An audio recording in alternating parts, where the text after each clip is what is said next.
Hello, everyone. It's great to be here today to discuss the importance of equality, diversity, and inclusion. EDI is the acronym in science, because we are those who matter in science, and who we are matters.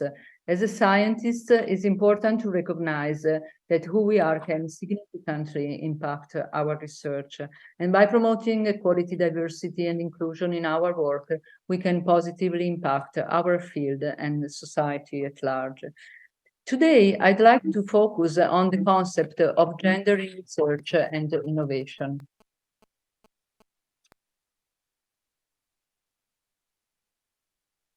As you may know, Horizon Europe, the European Union's current research and innovation program, recognizes gender equality as part of a broader perspective on inclusivity. That's why we speak nowadays about gender plus.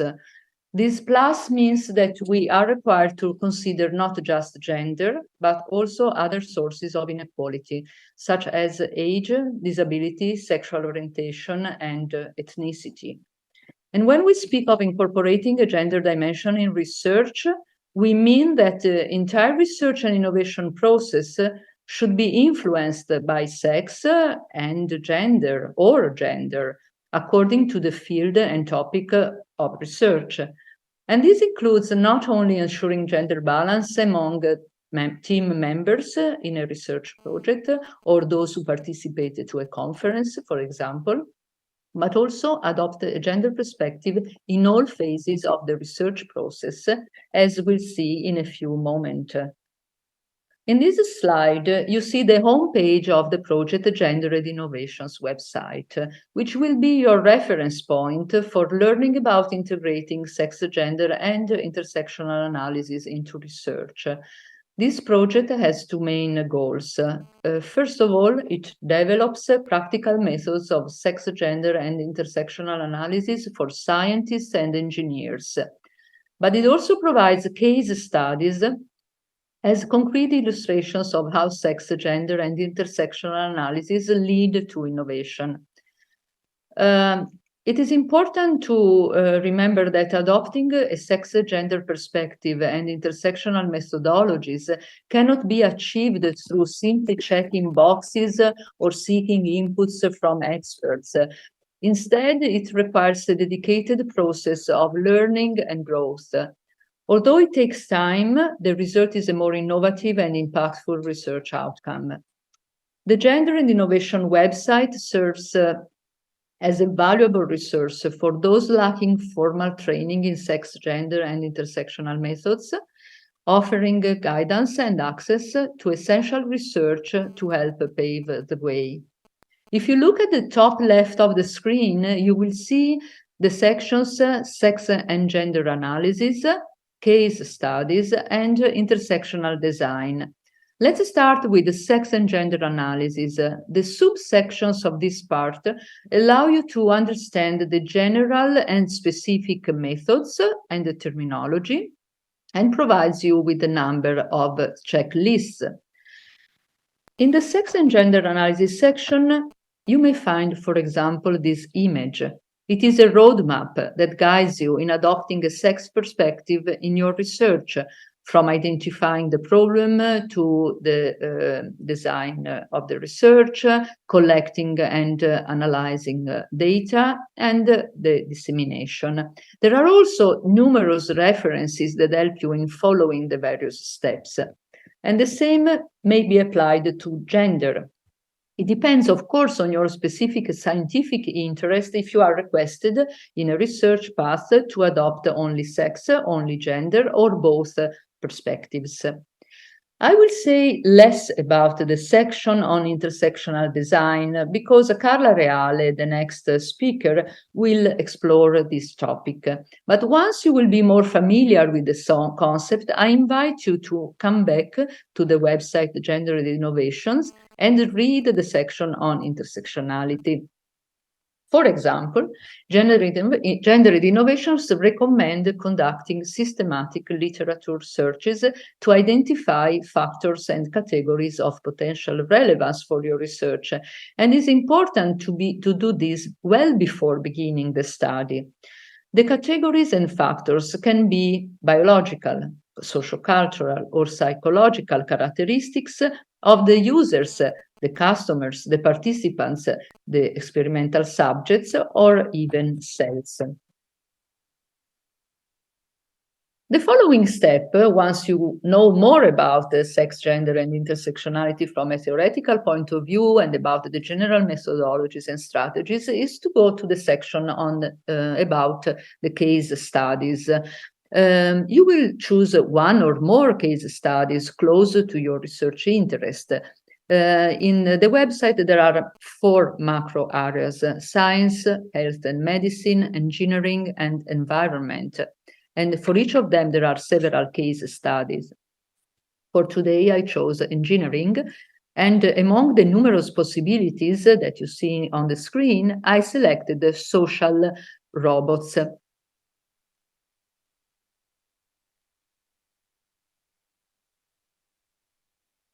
Here you see that the website offers you 4 case studies. I chose the first in this case. Of course, it was impossible to show the entire text that appears on the screen, but the first thing to do is to read all the description of the case study, that's very long and very detailed, and that will allow you to understand the state of the art in the sector and the type of research that has been conducted.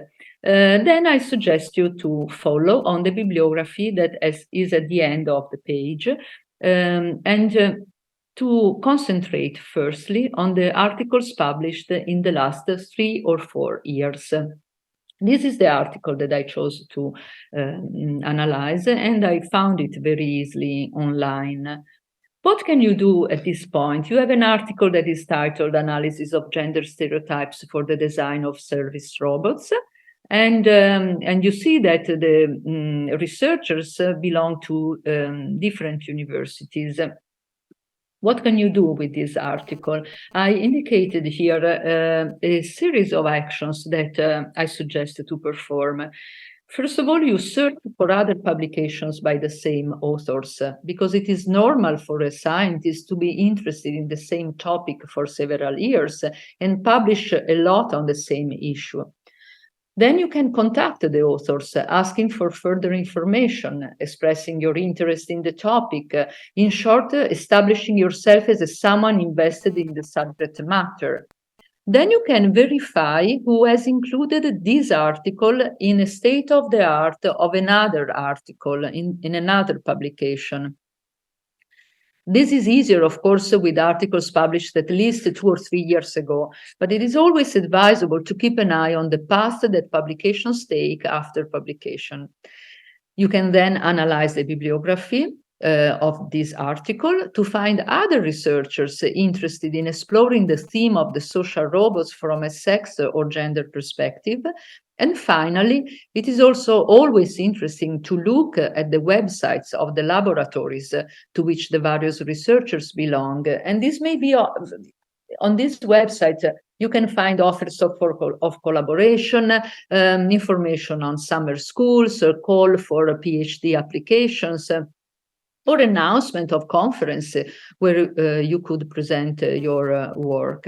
And then I anticipate the Sager discourse that I will make later on in a few minutes.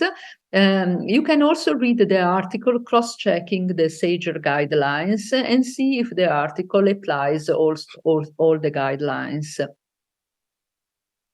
But let's go back to the Gender Innovation website. When you have done all this with the article, I think that there is another part that is essential and valuable in the website, and this is the section for journalists. We know how important it is to understand how to speak to the public about our research. And the Gender Innovation website also has a section on speaking to the press about research. When dealing with issues such as sex and gender, journalists often look for the sensational and often stereotypical title, and sometimes they distort what science wants to communicate. That's why I find very interesting what the Gender Innovation website proposes. That is a section which explains how it is convenient to talk to the press about the various research topics. The other tip today is to familiarize yourself with the SAGER guidelines. In these two slides, you can see the left leaflet that summarizes the guidelines in an enjoyable aesthetic form, but actually the guidelines are consist in an article. Here is the article that you can download for free, obviously. And these guidelines are designed to promote systematic reporting of sex and gender in research, and they are useful to understand how to include this sex and gender perspective in research. There are a lot of information in the guidelines, of course, and the checklists. There are three general principles that are recommended. The first is that the authors should use the terms sex and gender carefully in order to avoid confusing both terms. A good knowledge of the website Gender Innovation will help you in doing that. Where the subjects of research comprise organisms capable of differentiation by sex, the research should be designed and conducted in a way that can reveal sex-related differences in the results, and even if these were not initially expected, and this is very important. The same for gender, in the sense that where subjects can also be differentiated by gender, that means shaped by social and cultural circumstances, the research should be conducted similarly at this additional level of distinction. The SAGER guidelines include also recommendation per section of the article, that is, for the title and abstract, introduction, methods, results, and discussion. And they include also several checklists. For example, this that allows you to cross-check aspects related to the research approaches, to the research questions and hypotheses, to the literature review, the research methods, and the ethics. With that, I conclude my session, and I hope the resources shared were useful and will enable you to advance innovation and diversity in science. Now, Carla Reale will provide more information on intersectionality, and Diego Colombara will conclude the webinar by showing how to incorporate a gender plus perspective in non-human research projects based on his experience in the REMAP project. Thank you very much.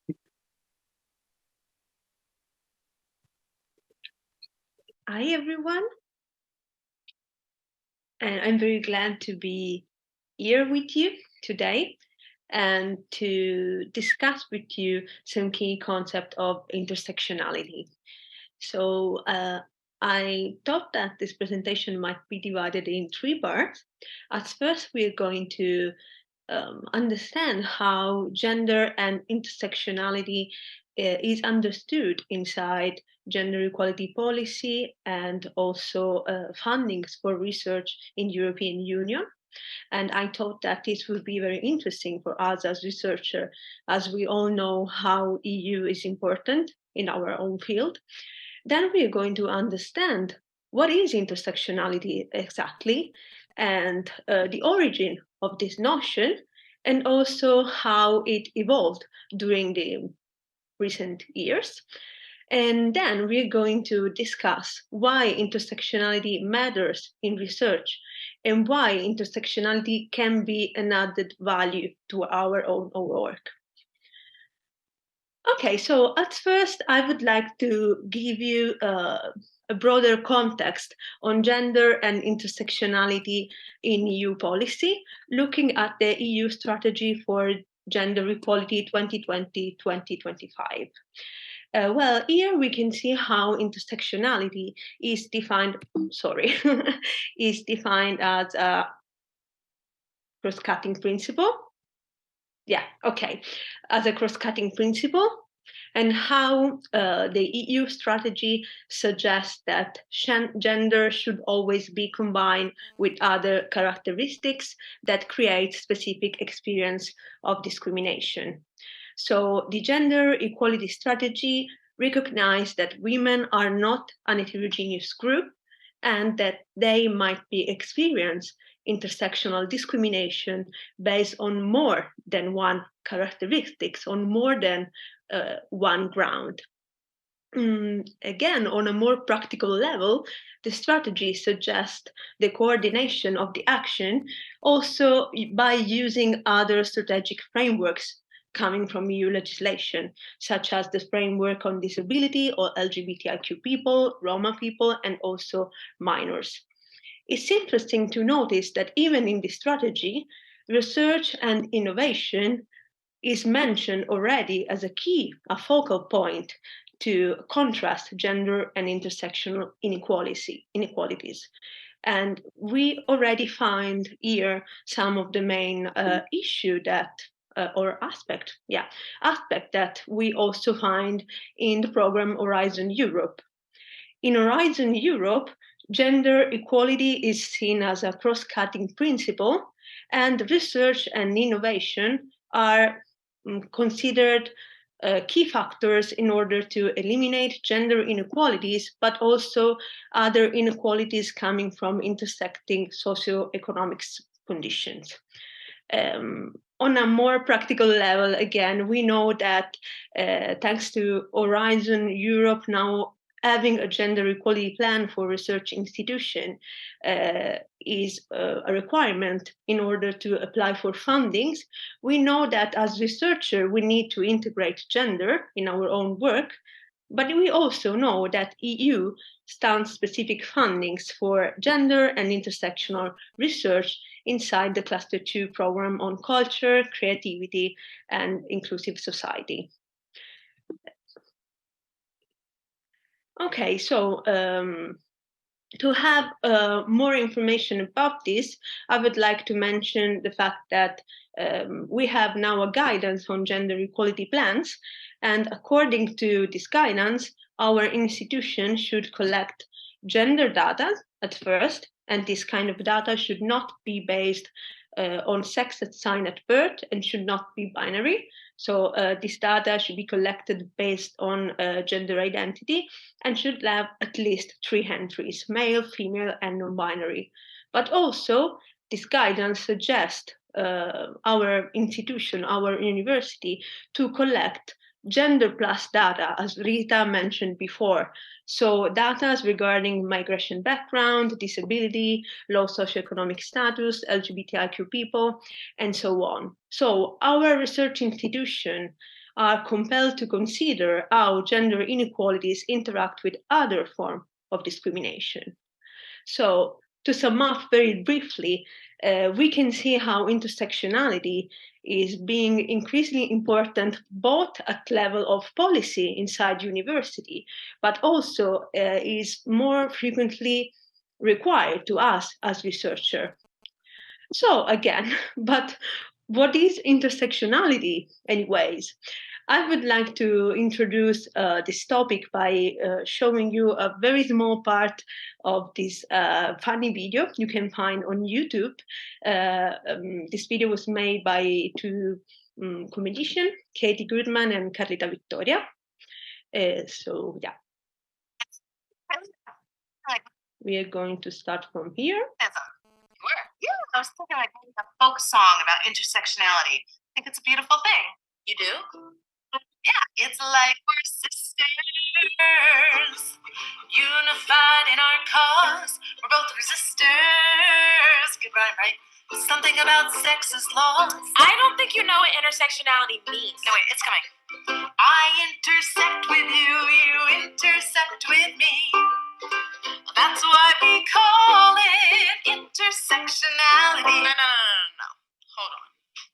While I feel the same affection, it's not that type of intersection that we're talking about today. See, I'm an African American woman, and I'm a Caucasian American woman. And so our causes are one and the same. They intersect. I don't feel like you're listening. Because we're... Okay, so we know that it's not that kind of intersection, right? So again, what is intersectionality? I would like to start by telling you that this notion is actually more of a collective elaboration coming from the experience of African American women in US society. The term was coined by Kimberly Crenshaw in 1989. But we can say that this is the last part of a collective effort, which started, we can say, during slavery. For example, with the very famous speech of Sojourner Truth. She was an anti-slavery activism. Basically, this term would like to describe the peculiar experience of Black women and women of color in US society. Well, at the beginning, it was born for this precise reason. So Crenshaw coined this term in order to denounce the ineffectivity of anti-discrimination law in US, claiming that law was not able to provide remedy and justice to African American women to express and to understand their experience. In this very famous paper, Kimberly Crenshaw uses this metaphor, this analogy. She asks us to imagine, to pretend we are in a very traffic road at an intersection, and there's an accident going on.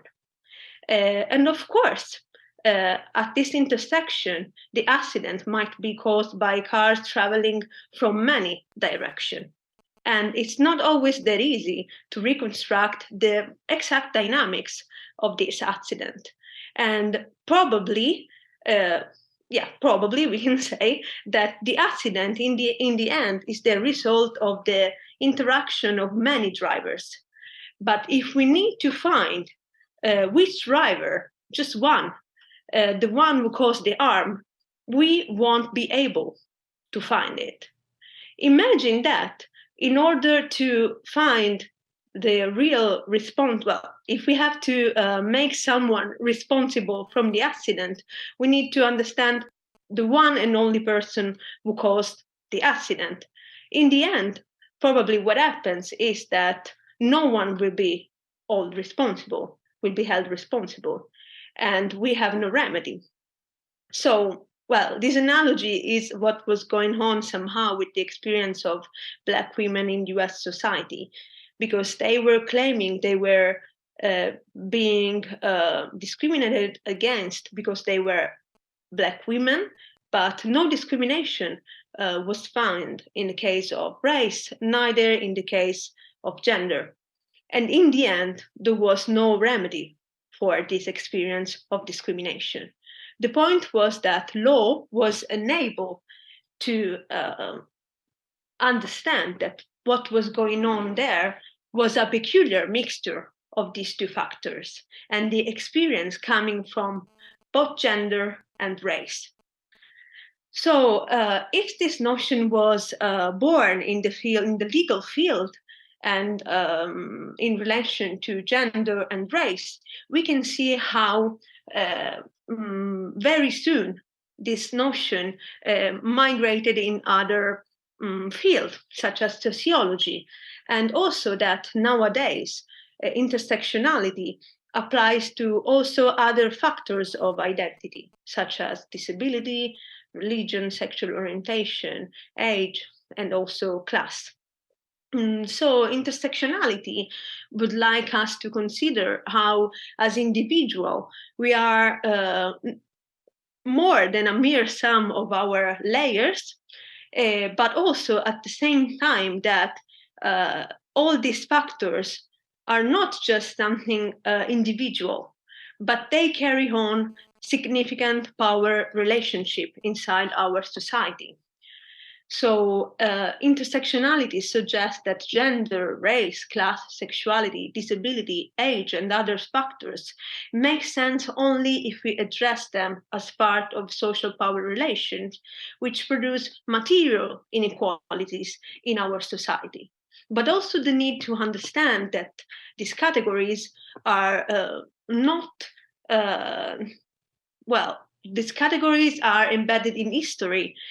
These categories are social products, and they also are somehow the result of global forces such as colonialism, neoliberalism, geopolitics. And in the end, intersectionality suggests us that we need to understand how all these layers interact and how they are built in our society in order to dismantle this kind of system. So intersectionality is an inherently transformative notion. So the goal of intersectionality is basically social justice, make a change in our society. So as Odelorde claimed, there is no thing as single issue struggle because we do not live single issue lives. So intersectionality is basically a call on all of us to embrace the complexity and to understand the complexity of social relationships, well, and also relationship of power in our society. So how can we respond to this call as researchers in our society? Well, first of all, we need to say that if we neglect intersectionality, we neglect the complexity of our own life and our society. So we produce partial knowledge, knowledge which might be able to reproduce social injustice and inequalities in our society. So, of course, there is no single ideal method for undertaking intersectional research. On the contrary, this point is at the center of many debates. But at the same time, there are some key points we should consider when trying to incorporate an intersectional perspective in our research. Again, relationality, we've been talking about this, the complexity, the context, comparison, and also deconstructing our own assumption, societal assumption, and prejudices. So, and also as a researcher, we should always be self-reflexive about our own positioning in society and towards our research. So in the end, I already mentioned the fact that there are many different ideas on how to apply intersectionality in research, and the literature is very vast.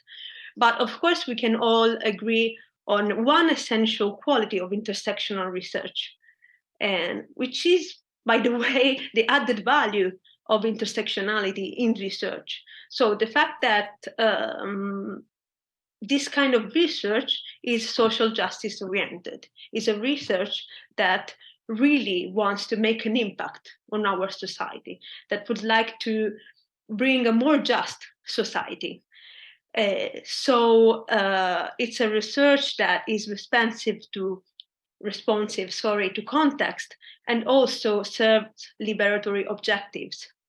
And this can be done while designing our own research, while doing our own research and collecting data, while we are producing knowledge with our research, but also on our dissemination. And this is what Diego will show us, for example. So I know that intersectionality is a very vast topic, but it's also very interesting, and I hope that I gave you a glance of it. Thanks for your attention. Now I will give the floor to Diego. Thank you very much for giving me the opportunity to present my point of view on this subject. As you may tell from the background, I am a chemist, so you may wonder why I am here in the first place.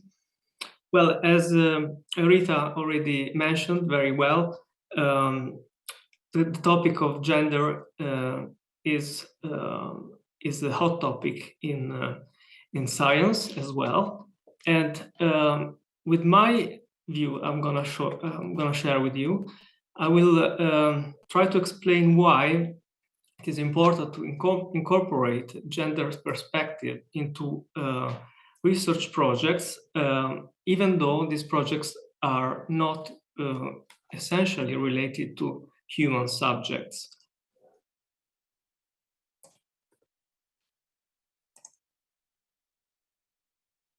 So my project, the project I'm coordinating, as you can see here, it's about creating a new paradigm for microfabrication. So the aim of our project, which stands for REusable MAsk Patterning, is to generate a new way to microfabricate solar cells so that we can increase the efficiency of these solar cells by using a technique that is rather green, so that does not consume a lot of energy and resources. So why do we care about gender in such topics? So first of all, we would like to do research that is well crafted. We would like to do research in a sustainable way, and also we want to do it. Inclusively. So, as a practitioner in terms of project writing and project management coordination, so we started from the very outset as trying to come up with a gendered vision of our project, even though, as I said, it's a project that does not entail directly human subjects. So in this project structure, we decided already from the very outset to set a governing board with a gender equal distribution of participants. But this is not really the matter we are talking about. As Rita clearly outlined, Horizon Europe asks us to go beyond this gender equality and embed gender into the research content of our projects. So that is what we try to do at project drafting. So as you can see here, our project entails a lot of iteration between different work packages. Each work package is run by humans. So every human has a gender, and therefore there are ways in which, as researchers, we, in a way or in another, introduce gender vision into the research content itself. And as you can see on the right graph, here it's a description of the interdisciplinarity of my consortium, the REMAP consortium, where there are many different subjects we deal with, such as microfabrication, simulations, chemistry, physics, engineering, photovoltaics, economics, innovation, etc. But as you can see here, we introduced the social science and humanities, which is a sort of seed, an example through which we can include gender as a perspective into our project. So social sciences and humanities are crucial for our project because they give us a different view on the values behind the research that we are doing. And this is a surprise I'm going to share with you. So having set up our project as we just discussed, we submitted it to the European Commission for evaluation. And we received comments about our project proposal. And one of the comments reads like this. So the planned research activities do not involve gender dimension from biological, social, cultural point of view. The gender dimension considered in the proposal is not connected with planned research activities and is beyond them. So as a matter of fact, we basically got criticized because we decided to introduce gender dimension into the research content. So this is very surprising because, as a matter of fact, it's now a requirement from the European Commission. So we obviously crafted a compelling rebuttal to this question. And as you can see here, we stress the fact that EU's best practices of inclusive innovation recognize the risk for any technology to progress with an embedded gender bias. So we have to make sure that there is no such bias in the first place by accounting for gender into the research itself. So how do we actually do this within REmap? So we are following a strategy that includes several points. So one is communication, dissemination, and exploitation activities. So we make sure that in all of these activities, the gender dimension is taken into account. Foremost, we will be collecting data about the participants to events, and at these events, we will have to acquire information about the gender and also the intersectionality aspects, like Rita stressed about, to make sure that we get the real picture of the situation. What is the, let's say, the perception of the research that we perform from the side of the public. So we should try to use inclusive terminology across all work packages, such as languages and images. And of course, we should speak about this approach, mentions this topic in the slides, in acknowledgement, in articles, in interviews, and in events such as this, where I'm humbled to be participating. So here are some of the work in progress for engendering our own project, including gender into this project. So who wants to take part into these activities? This is something that is an open question still within the consortium. Which kind of demonstrations we can craft so that we can appeal a general public and gather information about the perception of our research from people, and therefore from gendered people. How do we gather social feedback? So our idea is to participate to several science festivals and other events to promote the science that we do. But foremost, at these events, what we want to do is to collect information from people to understand what is their perception of the research that we are pursuing, and therefore, if there are any gender-related differences or intersectionality-related differences between these perceptions. So we worked on creating different demonstrations according to the work package. Now, without going into the details, I'm just going to share with you the titles that we decided for the 3 major scientific work packages. So one is about the wonders of magnetic fluids, because magnetic fluid is a big part of a big innovation in our project. Crafting the micro world. High tech versus nature, do we need to choose? So these are kind of packages where we describe what we are actually been doing within the project, and we ask opinion from people to see if they agree with what we are doing, if they think there are better ways to do such things, and if there are any differences in their perception.